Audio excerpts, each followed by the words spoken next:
이 내용은 베드로의 오순절 설교 내용입니다. 그리고 마지막 절에 하나님이 오른손으로 예수를 높이시며 그가 약속하신 성령을 아버지께 받아서 너희가 보고 듣는 이것을 부어주셨다라고 결론을 내립니다.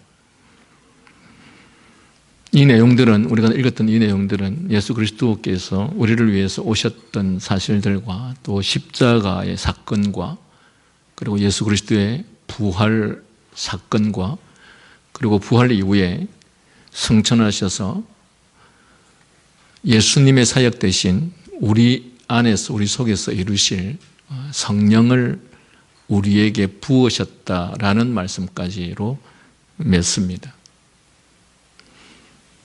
오늘은 우리가 1년에 한 번 지키는 부활주일입니다.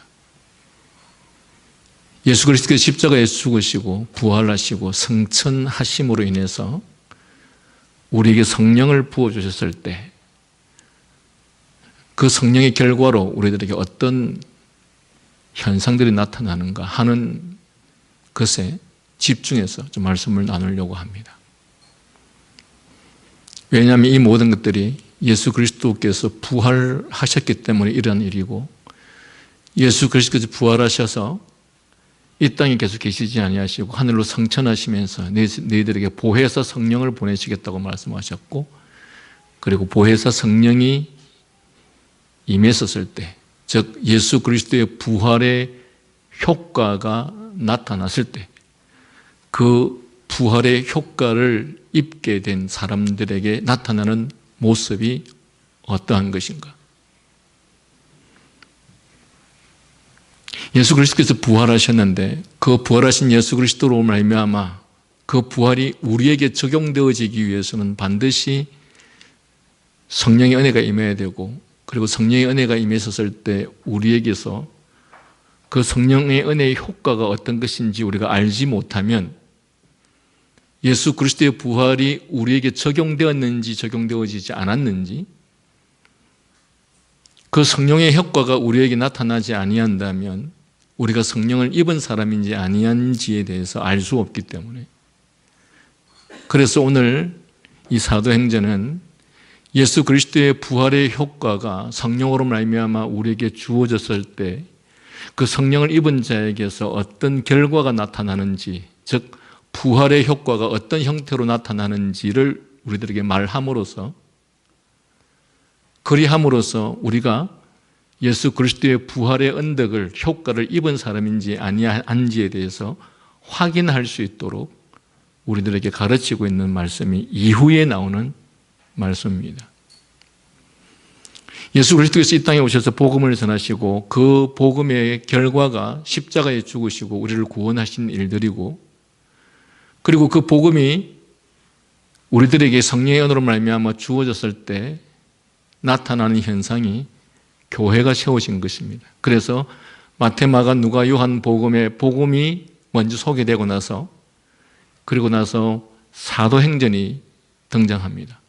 즉 예수 그리스도의 복음을 받은 사람 또 예수 그리스도의 복음으로 말미암아 구속의 은혜를 입은 사람들로 말미암아 나타나는 현상이 바로 교회라는 것이 세워지기 시작하는 것이다. 그래서 사도행전은 교회가 세워지고 있는 장면들을 말하고 있습니다. 그리고 그 교회가 세워지고 난 이후에 시작되는 로마서부터 마지막까지 그렇게 해서 세워진 교회는 어떠한 모습을 갖추게 되는지에 대해서 말하고 있는 것이 나머지 다 서신들의 말씀들입니다. 그리고 그 전에 이 사도행전이라고 하는 말씀 속에서 예수 그리스도의 이 복음의 효과, 부활의 효과가 나타나기 시작했었을 때 그 교회를 이루고 있는 사람들 안에서 어떤 변화들이 일어나고 있는지에 대해서 소개하고 있는 것이 지금 우리가 읽었던 이 내용의 바로 뒤편에서 나오는 내용들입니다. 즉 예수 그리스도의 구속의 은혜로 말미암아서 부활의 효과로 성령이 우리에게 부어졌을 때 우리에게 어떤 일들이 일어나기 시작하는 것인가.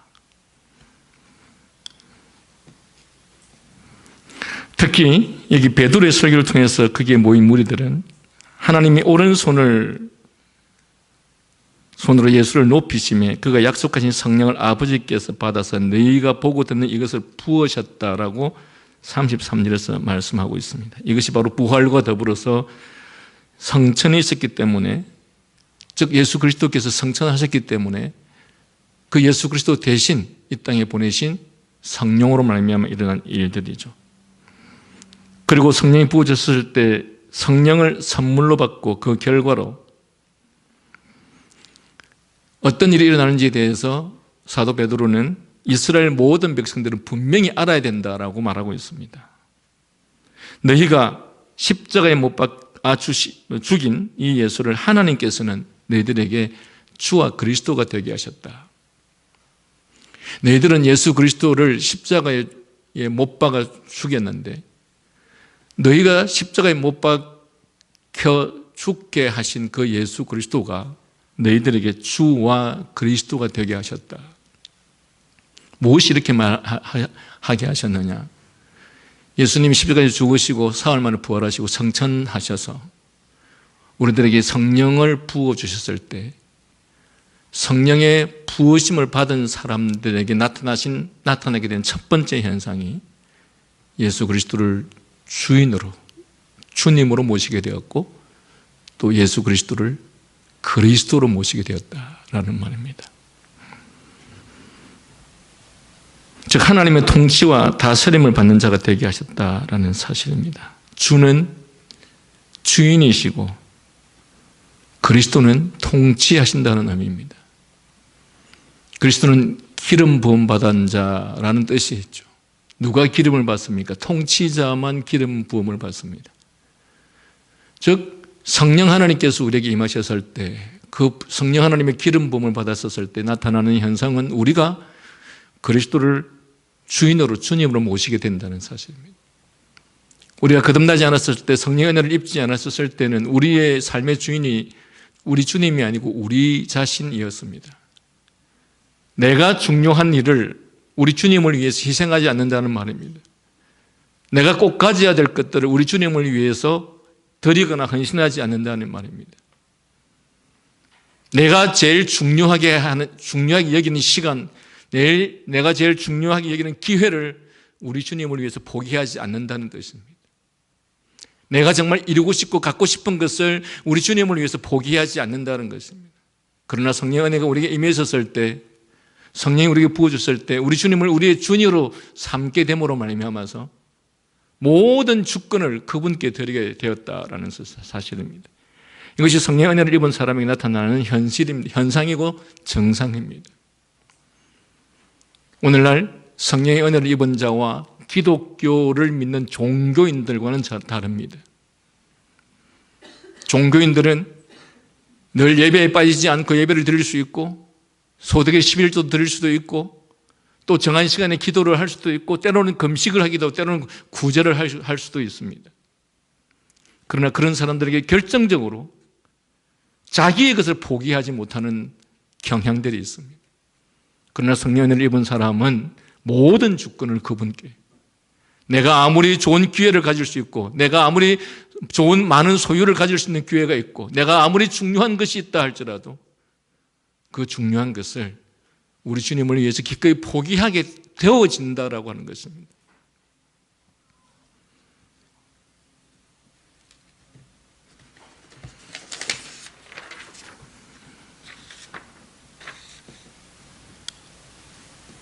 여러분이 조금 전에 고백한 내용들, 이 벨기에 신앙 고백에서 여러분 이런 고백을 했습니다. 그러므로 거룩한 믿음이 사람 안에서 작용하지 않는 것은 있을 수 없는 것입니다. 예수 그리스도의 생명이, 성령의 은혜가 우리에게 주어졌을 때 그 사람 안에서 그것이 작용하지 않는 것은 있을 수가 없는 것입니다. 어떻게 우리 주님께서 우리들에게 계속 명령하고 있는데도 불구하고 우리가 그 명령을 따르지 않을 수 있느냐라는 사실입니다. 어떻게 우리가 성령의 은혜를 입어서 구원을 받았다고 하는데 왜 우리 주님이 나의 주인이 여전히 되지 않고 있느냐? 내게 중요한 것, 내게 중요한 시간, 내게 중요한 조건들은 어김없이 우리 주님과 주님의 명령과의 관계 속에서 내가 우선이 되는 것이면 그는 성령의 기름 부으심을 받지 않은 상태가 될 수밖에 없다는 사실입니다.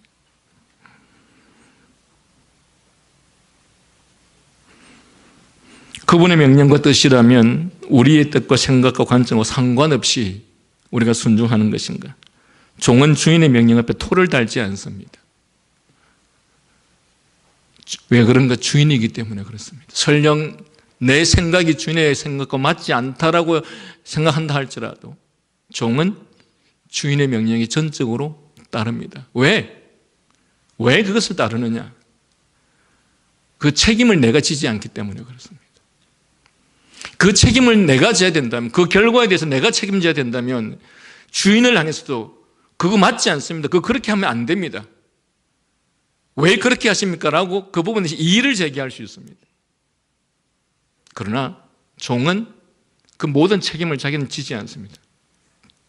주인이십니다. 그렇기 때문에 종의 자신은 그의 생각이나 판단이나 사상이나 가치나 그 어떤 것들이 주인의 그것과 맞지 않거나 다르다 하더라도 그는 주인에게 전적으로 복종하는 것입니다. 여기서 가장 핵심은 바로 그 결과에 대해서 종은 책임지지 않기 때문에 그렇습니다.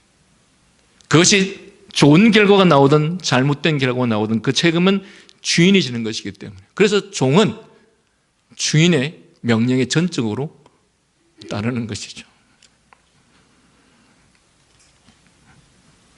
그리고 그분은 우리에게 그리스도가 되셨다라고 합니다. 즉 기름 부은 자, 즉 통치자입니다.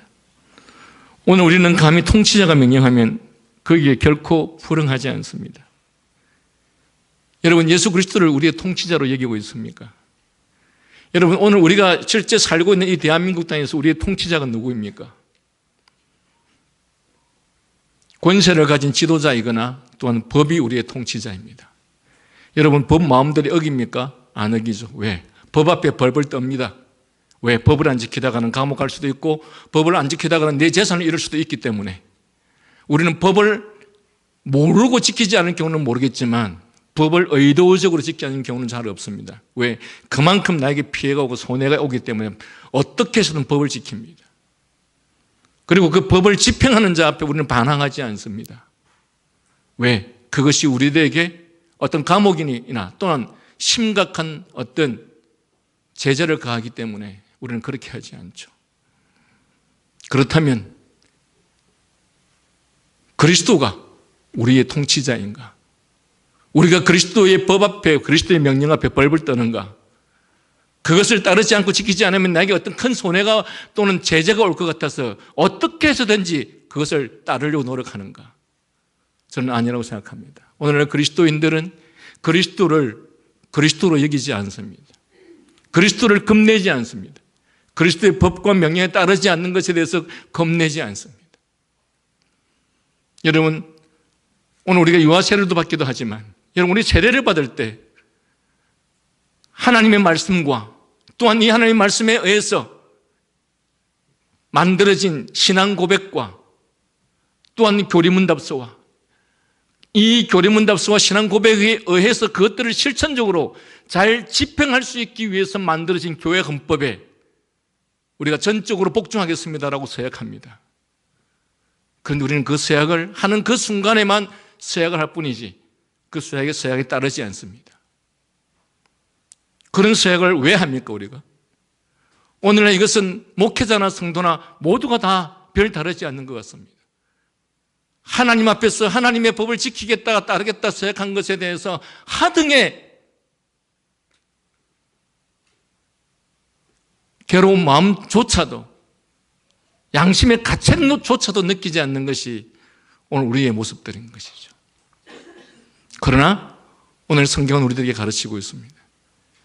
성령이 부은 바 되었을 때 그는 우리 주님을 그리스도로, 우리의 통치자로, 통치자의 명령과 법 앞에 우리는 온전히 복종한다는 것입니다.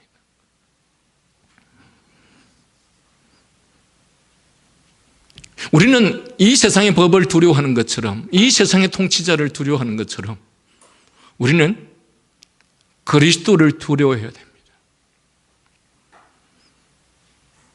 입사 시험을 치는 사람이, 대학 시험을 치는 사람이 면접관 앞에서 자기 마음대로 행동을 합니까? 아니죠. 벌벌 떨죠. 조금이라도 잘못하면 합격되지 않을까 봐. 그러나 우리가 그리스도 앞에서 어떻게 행동합니까? 그러나 여러분, 성령이 우리에게 임하시면 우리는 그리스도를 우리의 통치자로 여겨서 그분을 두려워하게 되어 있습니다. 그런데 그분의 권위가 누구를 통해서 이루어집니까? 하나님께서 세우신 교회의 권세를 통해서 그분의 권위가 시행되고 있습니다. 그렇다면 오늘 여러분들은 교회의 권위에 순종합니까? 아니면 여러분은 오늘날 교회의 권위를 두려워합니까? 두려워하지 않습니다. 그것은 역으로 말하면 우리가 성령의 부음받음이 있지 않는 사람이라고 하는 건 명백한 증거가 될 수 있기도 합니다. 그리고 다음에 이 복음의 말씀을 들었을 때 나타나는 두 가지 반응이 있습니다. 그곳에 모인 무리가 이 말을 듣고 마음에 찔려라고 말합니다. 베드로와 다른 사도들에게 묻기를 마음에 찔려서, 이 복음의 말씀을 듣고 나서 마음에 찔려서 묻기를, 형제들이여 그러면 우리가 어떻게 할꼬? 제가 자주 말씀드리죠. 바로 뒤에 스데반이 하는 설교에서도 사람들이 마음에 찔려라고 합니다. 똑같이 마음에 찔렸는데 한 유형은 그 마음에 찔리는 그것이 내가 잘못했구나, 내가 부족한 죄인이구나, 나는 죄인으로소이다 라는 마음의 찔림이 있는가 하면, 한 유형은 그 하나님의 말씀이 자신의 마음을 찌르니까 거기에서 분노가 치밀어 오는 것이죠. 힘이 없기 때문에 어쩔 수 없이 참고 나가겠지만, 힘이 있다면 그는 그 현장에서 돌로 쳐 죽여버리는 이런 결과가 나타나는 것이죠. 오늘 여러분 앞에 하나님의 말씀이 전해질 때, 그 말씀이 여러분의 마음에 찔림이 있었을 때, 그 찔림 앞에 내가 죄인이구나, 내가 잘못했구나, 내가 타락한 존재구나, 그래서 내가 어떻게 하면 하나님 앞에 의로운 바른 삶을 살아갈 수 있을 것인가 라고 고민하면서 어찌할꼬 라는 반응이 나타납니까? 아니면 오늘 하나님의 말씀이 꼭 여러분의 생각이나 여러분의 가치관이나 여러분의 관점과 다른 것으로 들려왔었을 때 화가 치밀어 오릅니까? 반항하고 싶습니까? 어떠합니까? 성령의 기름 부으심과 성령의 은혜를 입은 자와 입지 않은 자에게 나타나는 명백한 두 가지 반응입니다.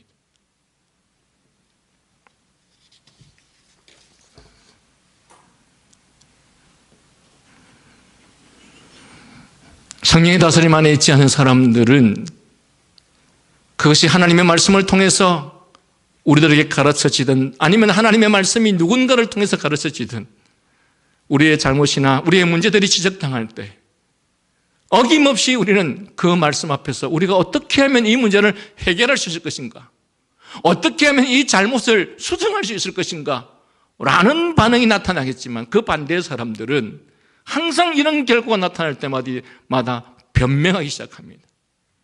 그리고 또는 그 탓을 나에게 돌리지 않고 다른 사람에게 탓을 돌립니다. 이것이 성령으로 말미암아 나타나는 결과입니다. 오늘날 성령으로 말미암지 않았어 그 성령의 다스림 가운데 있지 않는 말씀들은 우리의 마음을 찌르지 않습니다. 성령으로 말미암은 이 하나님의 말씀은 반드시 우리의 마음을 찌르게 되어 있습니다. 그것이 좋은 쪽으로 찌르든 우리에게 좋은 반응으로 나타나게 하도록 찌르는 것이든 아니면 나쁜 반응으로 나오게 하는 것으로 찌르든, 왜? 하나님의 말씀은 빛이기 때문에 그렇습니다.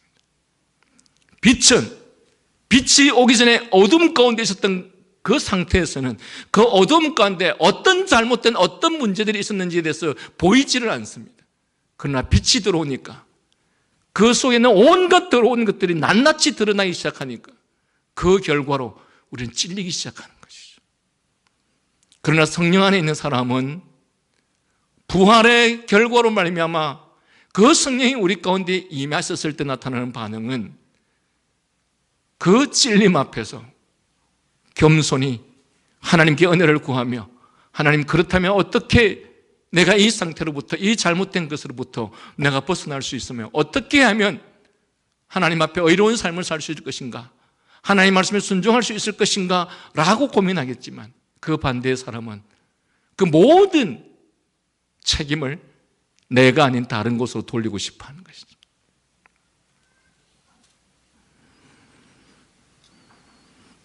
이어서 말하기를 베드로가 너희가 회개하고 예수 그리스도의 이름으로 세례를 받고 죄 용서함을 받으라. 그러면 성령을 선물로 받을 것이다.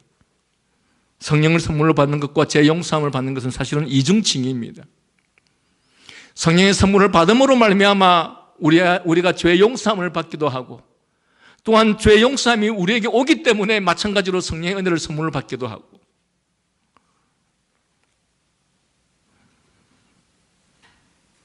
그러면서 하시는 말씀이 너희가 회개하고 그리스도의 이름으로 세례를 받고 죄 용서함을 받으라.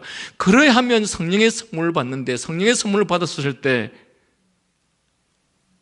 또 다른 측면에서 어떻게 말하고 있느냐. 40절에 또 여러 말로 확정하여 하며 권하여 이르되 너희가 이 패역한 세대에서 구원을 받으라. 여러분 누가 패역한 세대입니까? 패역한 세대는 하나님을 인정하지도 않고 믿지도 않는 자들이 패역한 세대들입니다. 이 패역한 세대들의 사상과 가치관과 관점과 이념, 이 모든 것들은 하나님의 진리에 반하는 것들입니다. 물론 그것들 중에는 어느 정도 하나님의 진리와 합한 것처럼 보이기는 하겠지만 그러나 여러분 사기꾼들이 처음부터 끝까지 전혀 옳지 않는 말로 사기를 칩니까? 아닙니다. 사기꾼들은 어쩌면 고도의 사기꾼일수록 진실과 거의 99%에 가깝습니다.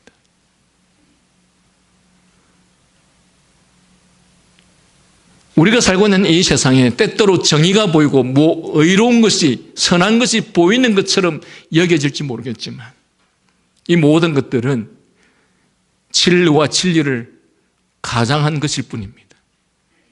왜? 성경은 우리들에게 이 세상을 향해서 패역한 세대라고 말하고 있기 때문에 그렇습니다.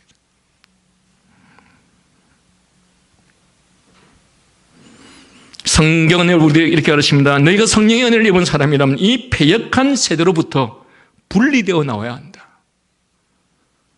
여기 분리되어 나와야 된다라고 할 때 이 패역한 세대가 갖고 있는 생각, 그들의 사상, 그들의 관점, 그들의 가치관, 그들의 이념, 그들의 문화로부터 분리되어 나와야 된다. 회개하고 성령을 받으면 다르게 말하면 여기에 여전히 계속해서 머물러 있다면 그렇다면 구속받은 사람이라고 말하지 말라. 우리가 한순간에 그런 것들이 변화되지 않을 수는 있겠으나 그러나 우리의 잘못된 사고방식과 가치관 안에 하나님의 진리가 계속해서 들어오기 시작할 때 우리 안에 잘못되어 있는 사상과 가치관과 이념들이 끊임없이 그 진리에 의해서 수정되어 가게 되어 있다는 것이죠. 이 잘못된 것으로부터 내가 분리되어 나와야 되겠다는 생각을 할 수밖에 없다는 것이죠. 여러분 구약시대의 선지자들이 그 시대의 백성들을 향해서 그 시대의 세상을 향해서 외쳤습니다. 회개하고 하나님께로 돌아오라. 회개하고 뉘우쳐라. 라고 했었을 때 그들은 무엇에 대해서 회개를 촉구했을까요?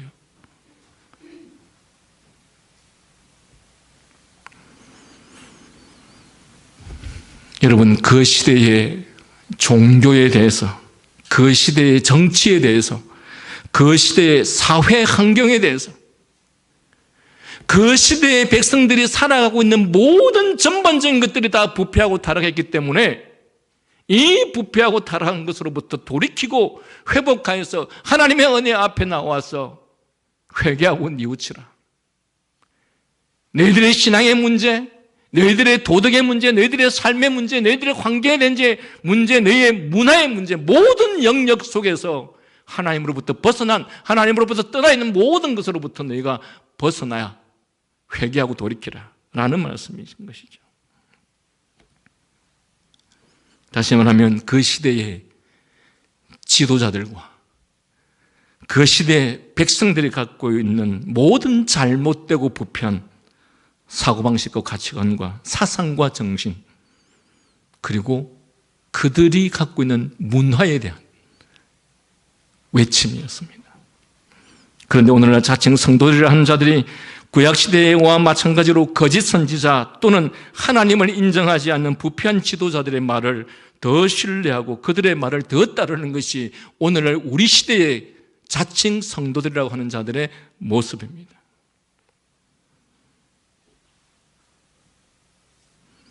그러나 베드로의 말씀을 듣고 성령의 은혜를 입은 사람들은 베드로의 말씀 앞에 형제들이 우리가 어찌할꼬, 그리하여 그들은 이 패역한 세대의 사상과 가치관과 그들의 삶의 모습에서 떠나서 이제는 참으로 하나님의 말씀과 진리와 더불어서 살아야겠습니다 라고 그날에 회개하고 돌이킨 사람들이 약 3,000명이었다고 말합니다. 그들은 사도의 가르침을 받고, 사도들의 가르침을 받고라고 했었을 때 사도들의 모든 말씀을 받고 따르고 순종했다는 말인가, 아니면 자기의 생각과 다른 것들에 대해서는 동의하지 않고 따르지 않고 순종하지 않았다는 말인가? 여기에 사도들의 가르침을 받았다라는 이 말이 의미하는 바가 무엇입니까? 여러분, 우리가 누군가의 가르침을 받는다라고 할 때 그 가르침을 받는 것들이 내 생각과 내 관점에 동의되지 않는 것들에 대해서는 받지 않고 내 생각과 내 관점과 같은 동의되는 동일한 것들만 받겠다라고 했었을 때 이것이 가르침을 받는 것입니까?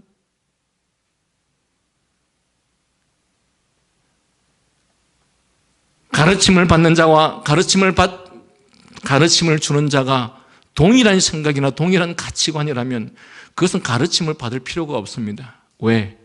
가르치지 않아도, 가르침을 받지 않아도 나는 그런 생각을 갖고 있고 그런 가치관을 갖고 있기 때문에 그렇습니다. 그러나 가르침을 받는다는 것은 내 생각과 내 관점과 내 가치관과 내 사상과 다른 것들이 가르쳐질 때 그 문제들 앞에서 내가 동의하고 순종하고 따른다라고 하는 것이 바로 가르침을 받는다는 것입니다. 왜 우리가 사도들의 가르침을 받아야 됩니까? 우리는 저로 말미암아 부패하였고 진리로부터 떠나 있는 진리에 의해서 진리가 왜곡되어진 사회와 환경 속에서 자라왔던 사람들입니다. 그래서 우리들은 가르침을 받아야 될 필요가 있습니다. 진리를 다시금 배워야 될 필요가 있는 것입니다. 그런데 그것이 누구에게 적용되는 것인가? 성령의 은혜를 입은 자라고 한다면 그는 가르침을 전적으로 받지만, 그러나 성령 안에 있지 않는 사람이라고 한다면 그는 자기의 생각에 반하는 것들에 대해서는 받지 않는다는 것입니다. 우리는 혹 이 부분에 있어서 착각하지 않으셔야 됩니다. 내가 어떤 부분은 받고 어떤 부분은 받지 않는다라고 한다면 그것은 결코 정상적인 것이 아닙니다. 그리고 이어서 그들은 서로 교제하며 떡을 떼며 힘써 기도했다 합니다. 성령의 은혜로 말미암아 하나님과 하나 되고 성도가 하나 되었는데 어떻게 서로 교제하지 않을 수 있습니까? 하나님과 하나 되었고 하나님과 서로 사랑하는 관계가 되었는데 어떻게 함께하고 싶은 마음이 없습니까? 어떻게 함께하고 싶은 마음이 생기지 않을 수 있습니까? 그래서 진실한 성도들은, 성령의 은혜로 말미암아 거듭난 성도들은 서로가 서로를 향해서 함께 있고 싶어하고 그들과 더 많은 시간을 보낼 수밖에 없는 모습으로 나타난다는 것입니다. 여러분, 지금 우리는 사도행전이라고 하는 이 초대교회, 교회가 세워지는 과정을 보고 있습니다. 성령의 은혜가 임했더니 그곳에 그 은혜를 입은 사람들끼리 함께 서로 교제하고 떡을 나누는, 모든 것을 그들과 함께하는, 과거에는 다른 사람들과 함께했다면, 과거에는 다른 사람들과 시간을 보냈다면, 그러나 이제는 누구와 함께 그리스도의 몸 안에서 은혜를 입은 사람들과 더불어 서로 교통하는, 이후에 다음 장에서도 나오지만 그들은 날마다 같이 하여라고 말합니다.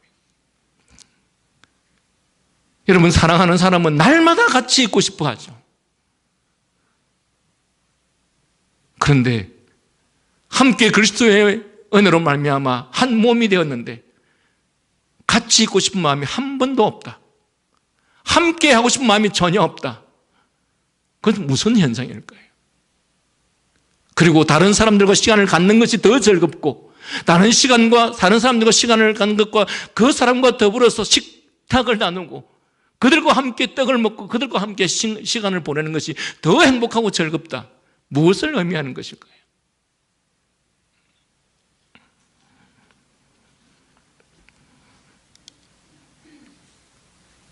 한 성령을 받은 자들은 한 마음으로 서로 교제하는, 함께 있고 싶은, 함께 하고 싶어져야 하는데, 우리가 만약 여전히 그리스도 안에서 성령의 은혜 가운데 있다라고, 저는 구원받았습니다 라고 하면서 우리가 불신자들과 더 많은 시간을 갖고 그들과 더 많은 음식을 나누는데 과연 그가 성령의 은혜를 입은 한 하나님의 백성인가? 내 속에서 그런 마음이, 조금 전에 우리가 이 벨직 신앙 고백을 통해서 고백한 것처럼 그것이 실제로 내 안에서 일어나지 않고 있는데, 우리가 하나님의 은혜 안에서 성령의 은혜를 입은 사람인가? 교회는 성경이 가르치듯 그리스도의 몸입니다. 그리스도의 몸이 되었다면 이 말씀이 말하고 있는 것처럼 서로 함께 교제하고 떡을 나누는, 늘 함께 하고 싶어하는 이러한 현상이 나타날 수밖에 없다는 것입니다. 그와 더 많은 시간을 가지고, 그들과 더 많은 얘기하는 시간을 가지고, 그들과 함께 하는 시간들이 더 많아지고, 뿐만 아니라 그들과 마음을 함께 나누는 동안에 그들과 함께 더 기도하고 싶은 마음이 어떻게 생기지 않을 수 있느냐.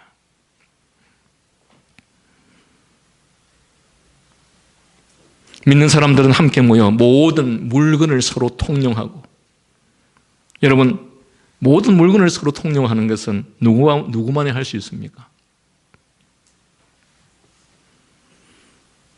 한 가족이나 또는 사랑하는 관계에서는 서로 자기 것이 없죠. 뭐든 같이 나눌 수 있죠. 뭐든 함께 하고 싶죠. 내 것이다, 너 것이다 할 필요가 없지 않습니까? 성령의 은혜로 말미암아 한 몸이 된 사람들은 서로 모든 물건을 통용했다. 이 말은 내 것이 없다는 것입니다.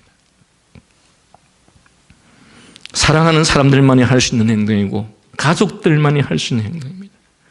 가족이나 둘이 서로 사랑하는 사람들은 결코 제 것이라 하지 않습니다. 바로 그 결과로 그들은 서로의 마음과 서로의 필요를 나누면서 함께 기도하였습니다. 그들은 교회와 하나님의 나라를 위해서 기도하였던 것입니다. 그리고는 더 나아가서 자신이 가진 재산과 소유를 팔아서 가난한 사람에게 필요한 대로 나누어 주었다라고 말합니다. 내 형제가 고통당하고 있는데 마음이 아프다라는 말만 계속하고 있습니다. 내 형제가 심히 곧 어려운 가운데 있는데 참 어렵겠다, 마음이 아프다라는 말만 하고 있습니다. 그 다음에 아무것도 하지 않습니다. 그것은 사랑하는 관계일까요? 제 물건을 제 것이라고 하지 않는 사람들은 자기의 것이 너에게 없으면, 너가 핍절하면 내 것을 팔아서라도 너의 핍절한 것을 채우게 되어 있는 것이죠.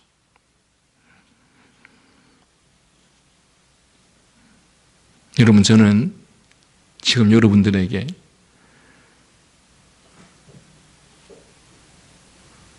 사복음서를 통해서 복음이 전해지고 즉 예수 그리스도의 사역과 죽으심을 통해서 복음이 전해지고 그 복음 가운데 성령 하나님께서 함께 하셔서 역사하는 그 현장에는 그 사람들이 하나님과 하나 됨으로써 내가 하나님 앞에 그 어떤 것도 아깝지 않는 것처럼 함께 그리스도의 백성된 자들이 하나가 되었기 때문에 그와 물건을 통용하고 그의 핍절한 것들을 보고 있을 수 없기 때문에 그 핍절한 사람에게 자신의 것들을 팔아서라도 그 핍절한 것들을 채우는 그런 현상이 이 성령의 은혜 가운데에서 성령을 입은 사람들에게는 나타날 수밖에 없다라고 가르치고 있는 것이죠.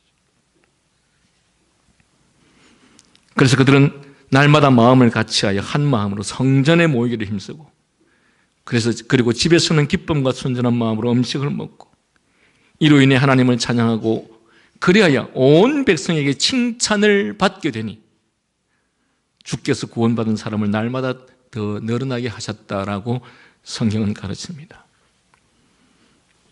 그런데 여러분, 반대로 성령의 은혜 가운데 있지 않은 사람은 사도행전 7장 51절에서 58절의 말씀에 나오는 것처럼 스데반의 설교를 통해서 목이 곧고 마음과 귀에 할례를 받지 못한 사람들아, 목이 곧고 마음과 귀에 할례를 받지 못한 사람들아, 너희도 너희 조상과 같이 항상 성령을 거스르는도다. 너희 조상들이 선지자들 중에 누구를 박해하지 않았느냐? 의인이 오시리라고 예고한 자들을 그들이 죽였지 않았느냐?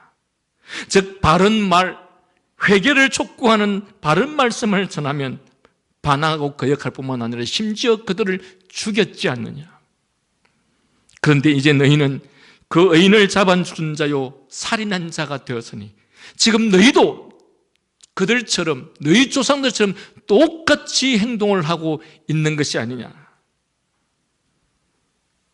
그러니 너희는 천사가 전한 율법을 받고도 지키지 아니하였도다 라고 스데반을 설교했습니다. 그랬을 때 그들이 이 말을 듣고 마음에 찔려 그를 향해서 이를 갈그늘, 말씀을 받지 않는 자들의 특징이죠. 자기의 잘못을 지적하면 충고하면 화가 나고 분노가 일어나는, 그래야 힘이 없는 자들은 속에서만 북을 끓일지 모르겠지만 어떤 형태로든지 자기의 힘을 발휘할 수 있는 사람들은 자기의 마음을 찌르는 자를 향해서 공격하고 싶어 하는 마음이 생기는 것이죠. 그래서 그들은 스데반을 돌로 쳐 죽여버렸습니다. 57절에 그들이 큰 소리를 지르며 귀를 막고 일제히 그에게 달려들어 성 밖으로 내치고 돌로 칠세. 그런데 디모데후서 3장 2절에서 7절 말씀에는 이런 말씀이 나옵니다. 너는 이것을 알라. 말세가 되면 사람들이 자기를 사랑하며 돈을 사랑하며 자랑하며 교만하며 비방하며 감사하지 아니하며 무정하며 원통함을 풀지 아니하며 모함하며 배신하며 조급하며 자만하며 쾌락 사랑하기를 하나님 사랑하는 것보다 더하며 그리하여 그들에게 경건의 모양은 있으나 경건의 능력은 없는 자들이니. 디모데후서 3장 7절은 이렇게 말씀합니다. 그들은 항상 배우지만 끝내 진리의 지식에 이를 수 없느니라. 여러분, 성령 안에 있지 않은 사람들은 아무리 배워봤자 목이 고든 백성이요 그들의 눈과 귀가 할례받지 못함으로 말미암아서 하나님의 말씀이, 하나님의 은혜가 그들에게 미치지 아니하여, 그래서 항상 배우지만 끝내 진리의 지식에 이르지 못하는 결과로 나타난다는 사실입니다.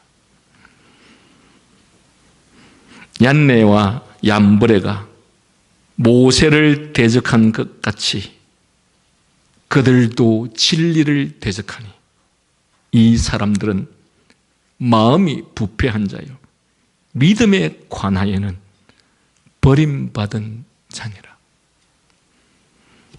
여러분, 오늘은 우리가 예수 그리스도의 부활을 기념하는 주일입니다. 예수 그리스도의 부활이 오늘 우리들에게 어떤 결과를 갖게 하였습니까? 예수 그리스도의 부활은 그 이후에 하나님 나라로 성천하시게 되었고, 그리고서 성천하신 하나님께서, 예수께서는 하나님 우편에 계시면서 우리들에게 성령을 보내셔서 그 성령으로 말미암아서 만물을 통치하십니다. 그 성령은 성령의 일반 은총과 일반 사역과 특별 사역이 있는데, 일반 사역은 오늘 우리들에게 과학, 예술, 체육, 문학 이 모든 것들이 일반 예술, 일반 성령의 사역이라고 한다면, 성령의 특별 사역은 우리에게 구속의 은혜를 행하시는 사역이 바로 특별 사역입니다. 이 모든 것들을 누가 하시느냐? 하나님 우편에 앉아 계시는 성자 예수 그리스도께서 성령을 통해서 이 세상을 그렇게 다스리고 통치하신다는 것입니다. 그런데 바로 그 성령이 우리에게 임했었을 때, 그 성령이 우리와 함께 하셨을 때 우리는 교회를 이루게 되고, 그리고 그렇게 이루어진 그 교회 안에 있는 지체들은 성령으로 말미암아서 이런 증상들과 이런 현상들이 나타나기 시작한다는 거예요. 우리가 그리스도의 은혜로 말미암아 구속받았다는 사실을 무엇으로 증명할 수 있고 무엇으로 확인할 수 있느냐 했을 때, 성경은 우리들에게 명확하게 가르쳐 줍니다. 성령의 임재가 있는 사람에게, 그리고 성령의 임재가 있는 교회 안에 어떠한 모습이 나타나는지. 오늘 부활주일을 맞이하는 여러분들이 내가 과연 이 부활이, 그리스도의 부활이 적용되어 가고 있는 사람인지, 아니면 적용되었는지, 아니면 그렇지 않는지, 그렇다면 우리는 하나님 앞에서 무엇을 기도해야 될 것이고, 또한 우리의 잘못과 문제는 무엇인지를 발견하고, 그로 말미암아 우리가 하나님 앞에 엎드려서 회개하고 돌이키고, 그리고 기도해야 할 것입니다. 기도하겠습니다.